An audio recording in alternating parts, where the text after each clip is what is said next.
Hey friends, welcome to Riobamba Sauce's first cooking show. Today I'll be preparing a traditional Ecuadorian meal called Sango de Verde. It's made with green plantain and usually paired with fresh fried fish or fresh cooked shrimp. And it's very popular. It's a very popular dish along the coastal regions because that's typically where you can get fresh seafood. Alternatively, if you're a little further away from the coastal regions, you can make it with canned tuna or fresh cooked ground beef. Today I will be making it conveniently with canned tuna, and I will be starting. Oh, and yes, I should mention, more importantly, or actually just as importantly as the meal, I will be pairing the meal with Riobamba Sauce's signature hot sauce. So I'm going to be starting with the green plantain base. You can see here that I have cut up plantain, and in this bowl here I have the peeled plantain in a bowl. And so what you want to do to start is with the whole plantain, chop off the ends and then just chop them into smaller chunks, obviously on a bigger cutting board and with a bigger knife. But you want to get them to about this size, and then with a smaller knife you want to just kind of cut along. There'll be sort of corners that you can find, and you can just sort of cut along the corners. Don't cut too deep. I think I cut a little too deep there into the plantain, into the flesh itself. But you just want to do that around the edges so you're able to peel them like so. And you don't want to cut too deep into the flesh because sometimes when you're peeling, you take chunks of the flesh away as well. So you want to avoid that.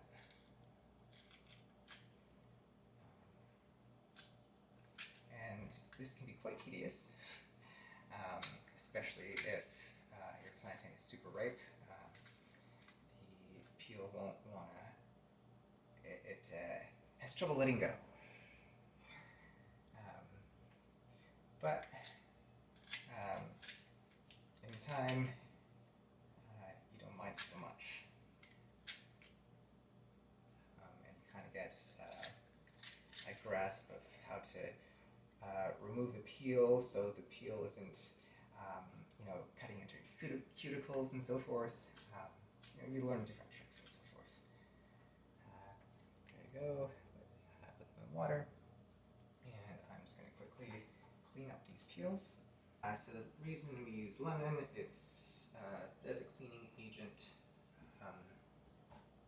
So especially when you're cleaning flesh like plantain, if you let it sit out too long, it can sometimes, just from the peel, it can sometimes go black. So what I'm doing is I'm going to try and remove the seeds as much as possible here. I mean, it doesn't have to be perfect, just anything that's kind of just loose there. So you kind of want to, not a whole lot. I think that's more than enough actually. So you just want to give the plantain a bit of a scrub and just kind of like take off any excess foliage or dirt.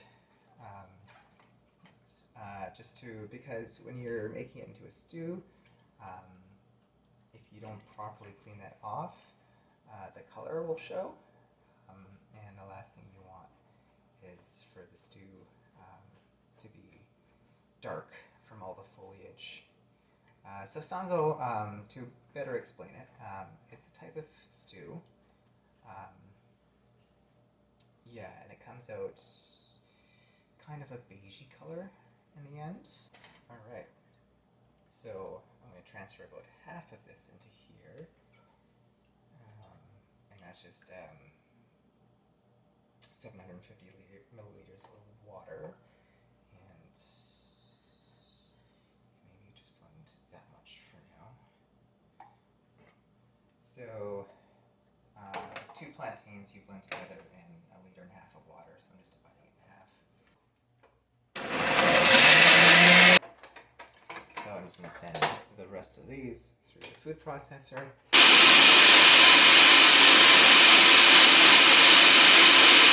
So you put it up on medium, and you can add a bit of canola oil. I'm just adding a little bit just to swirl around.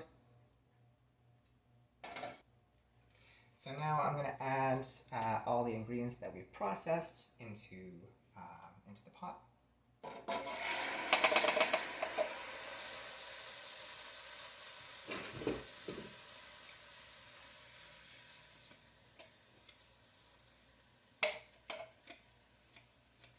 I'm just going to cook this for 5 to 7 minutes.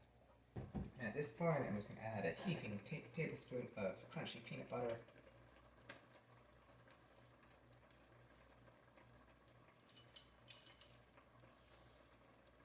You can use whatever you have at a convenience. If you just have smooth peanut butter, that works just as well.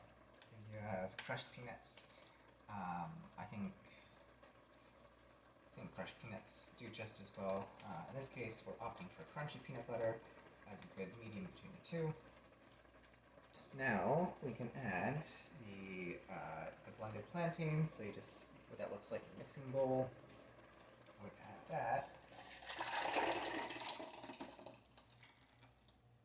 into the pot. Just give it a stir, and at this point, we definitely have to keep an eye on it. And as we cook for the next 15 minutes or so, it's going to start to thicken up. Alright, so we got the stew all thickened up. And now we're going to be ready for serving. I've also prepared a pot of rice and also a salad that goes on top of the stew. And then on top of that salad will go the hot sauce. I'm excited. This salad is called encebollado. I can turn that off now. My dad is doing his off to the side. I'll do mine right on top.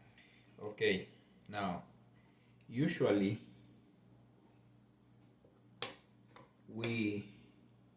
while the sango is cooking, we put the tuna, but we realize that it will lose better at the end. It's just exactly better at the end. It will lose the taste. It holds its taste better at the end. That's right. Of course, this dish, it can be done with fish, fried fish. It can be done with shrimp,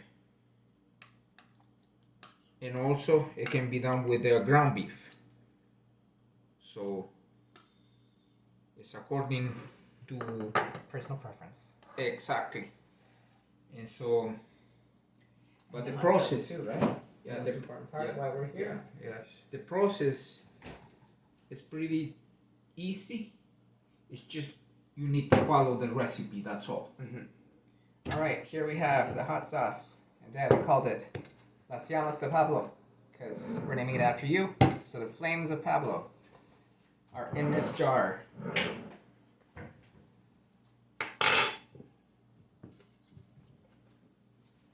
Also, you can see my dad added the encebollado. I'll just give you sort of a close-up of what that looks like on the camera.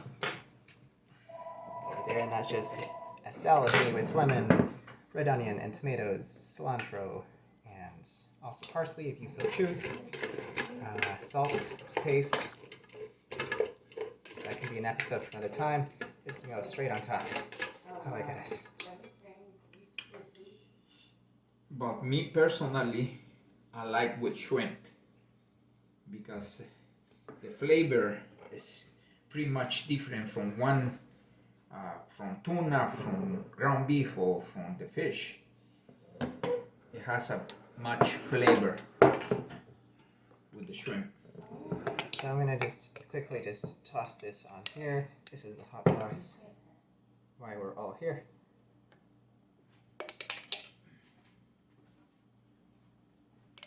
I go a little heavy on the hot sauce.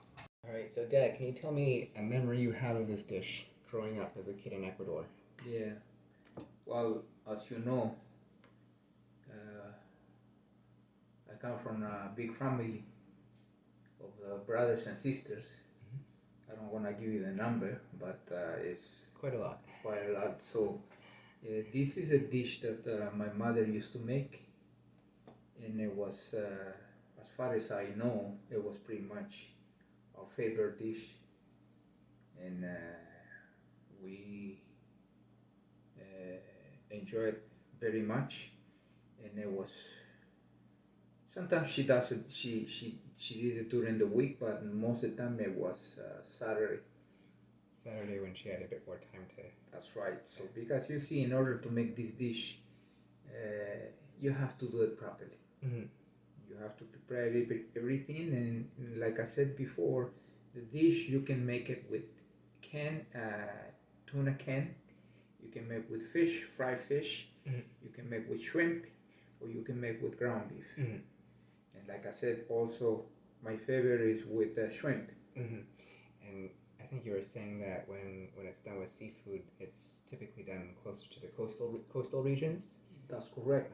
Because that's where people fish and get their fresh seafood. The fresh stuff. And a little further from the coast, they might do canned tuna or ground beef because that's a little bit more convenient. Exactly. I would say it's an Ecuadorian dish. Probably in some other countries in South America they make it. Surrounding countries like exactly. Maybe Peru or Colombia. Probably they have a different name for this dish. Right. But in Ecuador, pretty much, especially the coastal region, they call it sango. Sango and Sango de Verde because it's made with green plantain, right? Exactly. Right. And so it's a healthy dish. It has all kinds of vegetables, and it's not that hard to make it. It's easy as long as you prepare everything, and it's pretty much easy. And as you see, it has a good presentation because the rice and the sango, and then you have the encebollado, and if it's fried fish, it's even better because you place the fish. Yeah, you present it nicely on top. Yeah, and so the hot sauce, Las Llamas de Pablo.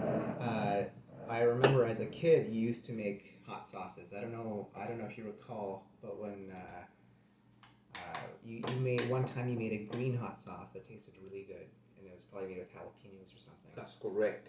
See, this is mainly tomatoes, and as you know, the peppers that are the hot pepper that I use in this one is the Jamaican bonnet. Yeah, the Scotch bonnets. The Scotch, sorry. Yeah, the Scotch bonnet. Yeah, and so go ahead.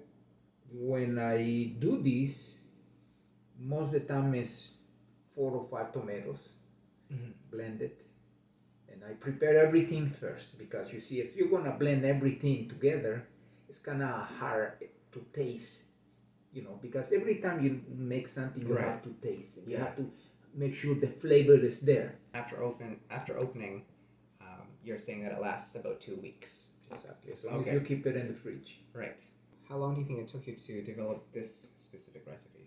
Probably 10 years. 10 years? Yeah. With this recipe, yes. That's a long relationship to refining a single recipe, and this is the final product of that 10 years. Exactly. Right? So thank you guys for joining us, and we will see you on the next episode. Show this one also. Yeah, there's the encebollado.